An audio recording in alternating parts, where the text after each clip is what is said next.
God, you guys look hungry now and tired. Yeah, sorry. It was a 3-meal day for us. Yeah, you guys finished all our cookies.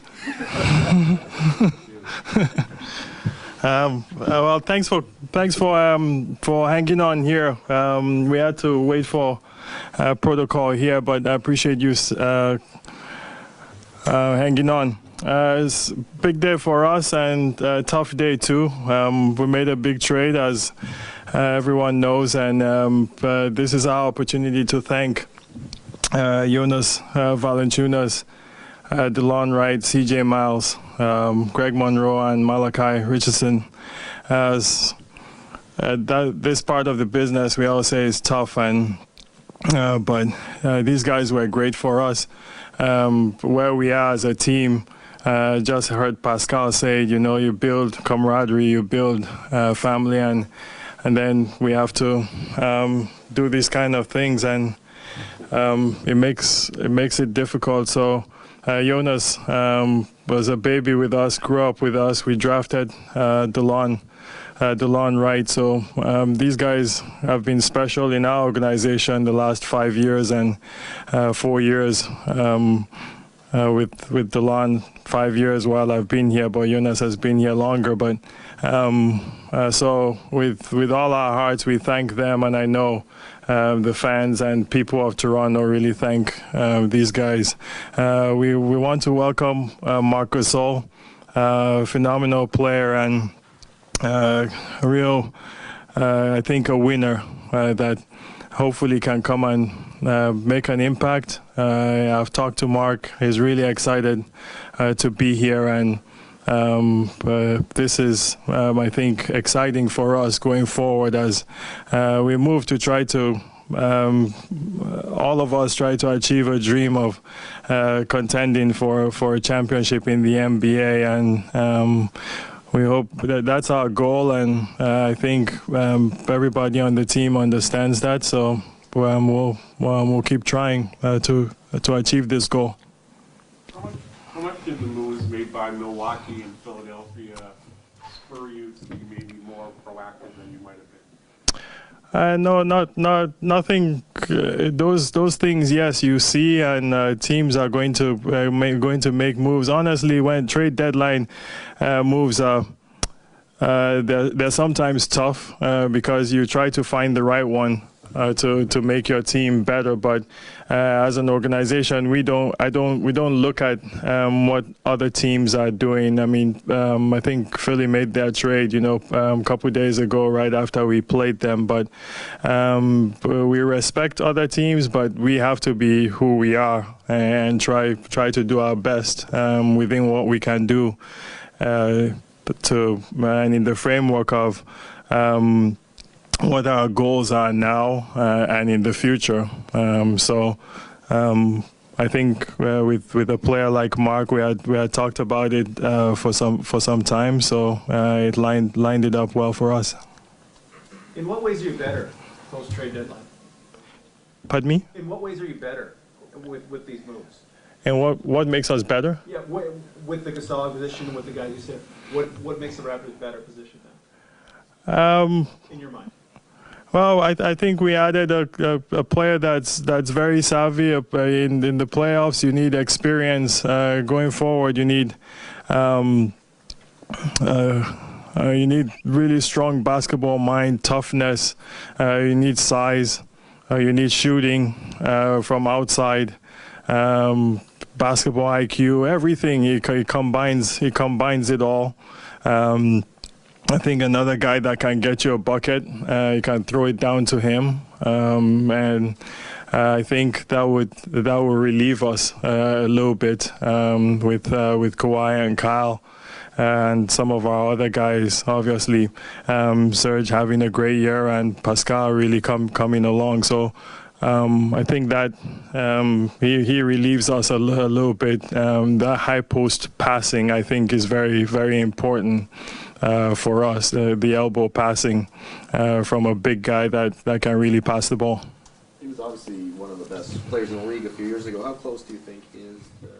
Where do you see where he is right now at his age?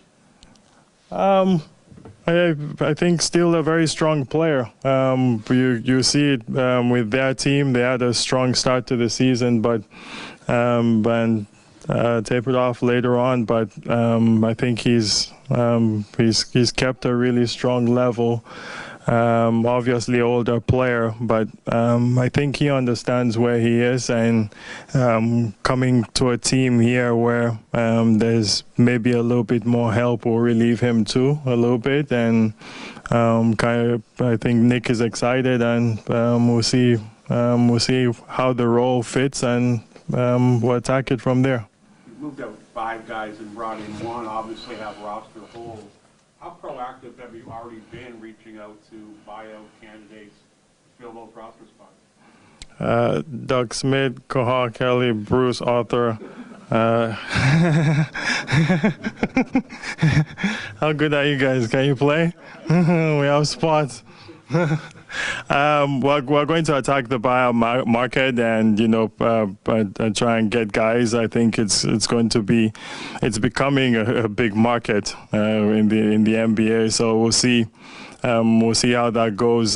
These guys are working hard. Bobby, Dan, Keith, all working hard to figure out some of the needs we have and how we're going to fill this spots up.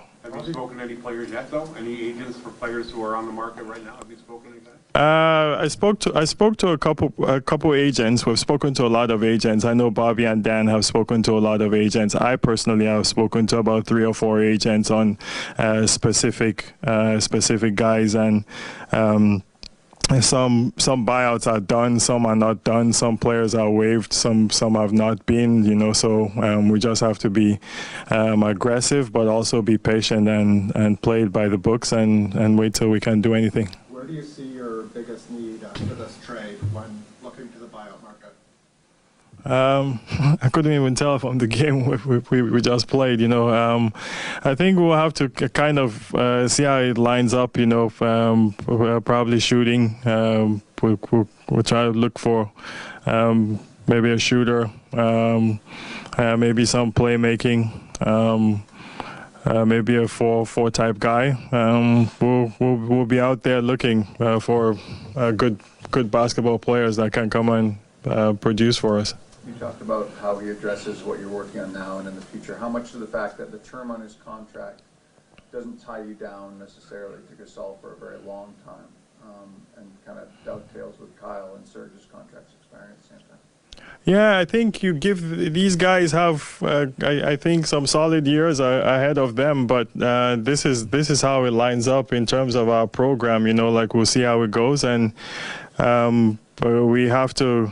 We always have to think that way. We have to think about the future with this team. Obviously, Kawhi has his decision to make at the end of the season, and we'll go from there. I think it's lined up well for us in terms of a couple of our young guys, and if we'll attack it when the time comes. But I think everything is lined up well for us. Obviously, you didn't know you were making the trade last night, but with the Malachi trade and the Monroe trade, what was the reasoning behind it? Since you didn't need to get down in terms of roster numbers for any reason.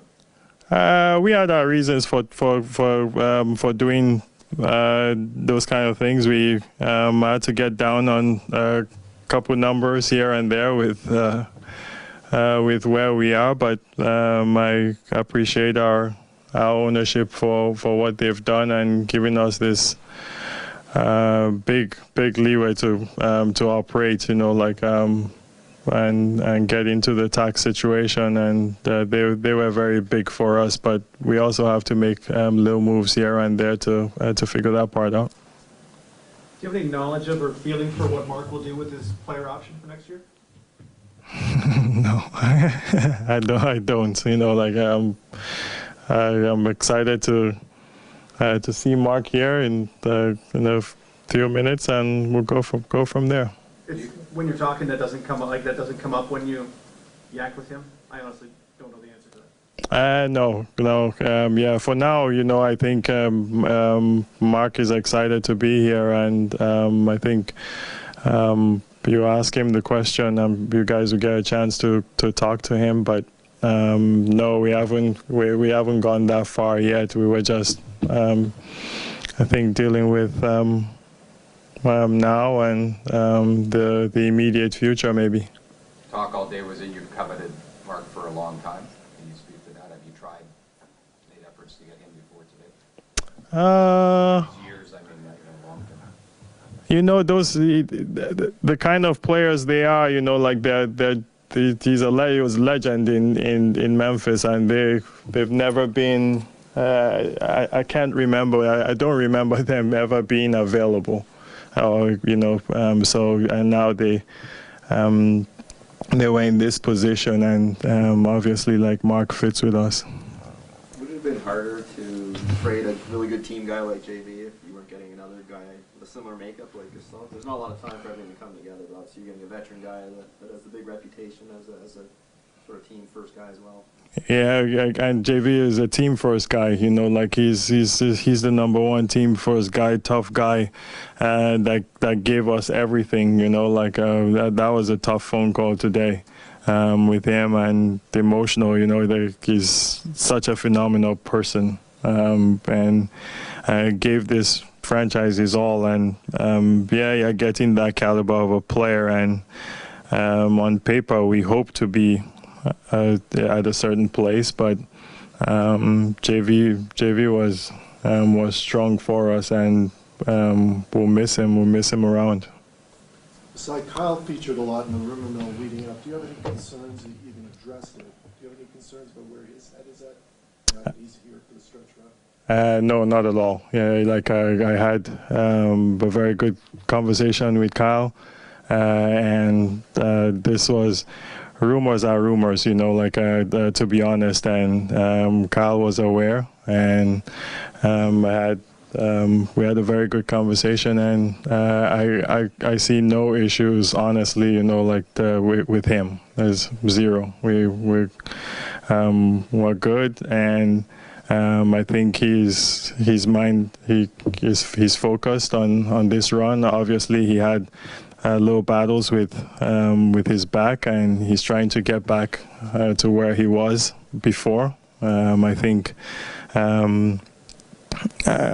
we should take time, to acknowledge, that from when we came here, and this is all credit to him, from when we came here, and I just remember those days of, there was almost a trade with New York at the time for him to accomplish being a 5-time All-Star. I think is a hell of an accomplishment, on his part, and the work he's put into to the game. And so this is who we are now after the trade deadline. Outside of buyouts, this is your team, and I think he believes that.